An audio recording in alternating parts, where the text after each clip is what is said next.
অন্তর্বর্তীকালীন সরকার সংবাদপত্রের স্বাধীনতা ও বাকস্বাধীনতায় বিশ্বাস করে। সরকার কোনো গণমাধ্যম বন্ধ করেনি। মঙ্গলবার ২০ আগস্ট প্রধান উপদেষ্টা ডক্টর মোহাম্মদ ইউনূসের প্রেস উইং থেকে এক প্রেস বিজ্ঞপ্তিতে এ তথ্য জানানো হয়। এদিকে হাইকোর্টের আদেশে সময় টেলিভিশনের সম্প্রচার বন্ধ রয়েছে। গতকাল সোমবার ১৯ আগস্ট বিচারপতি নাইমা হায়দার ও বিচারপতি শশাঙ্ক শেখর সরকারের হাইকোর্ট বেঞ্চে এ আদেশ দেন।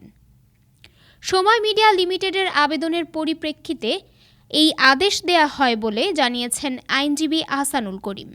এর আগে সময় টিভির এমডি ও সিইও পদ থেকে আহমেদ জোবায়েরকে অপসারণের বৈধতা চ্যালেঞ্জ করে গত ১৪ আগস্ট আদালতে আবেদন করা হয়।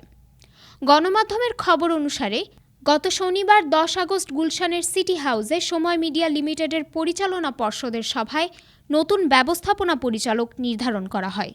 এতে বলা হয়, সভায় পরিচালনা পর্ষদের সিদ্ধান্ত অনুযায়ী সময় টেলিভিশনের ব্যবস্থাপনা পরিচালক ও প্রধান নির্বাহীর পদ থেকে আহমেদ জোবায়েরকে অব্যাহতি দেওয়া হয়েছে।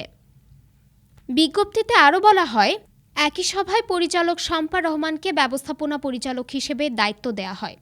সময় মিডিয়া লিমিটেডের সব কার্যক্রম এখন থেকে নতুন দায়িত্বপ্রাপ্ত ব্যবস্থাপনা পরিচালকের নির্দেশনায় পরিচালিত হবে।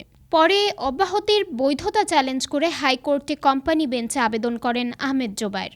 অপরদিকে সরকার পতনের পর কয়েকটি গণমাধ্যমে হামলার ঘটনা ঘটেছে। সবশেষে গতকাল সোমবার ১৯ আগস্ট বসুন্ধরা গ্রুপের ইস্ট ওয়েস্ট মিডিয়া লিমিটেড কমপ্লেক্সে হামলার ঘটনা ঘটেছে। এ সময় গ্রুপটির মালিকানাধীন দৈনিক কালের কণ্ঠ ও রেডিও ক্যাপিটাল কার্যালয়ের হামলা ও ভাঙচুর চালায় দুর্বৃত্তরা।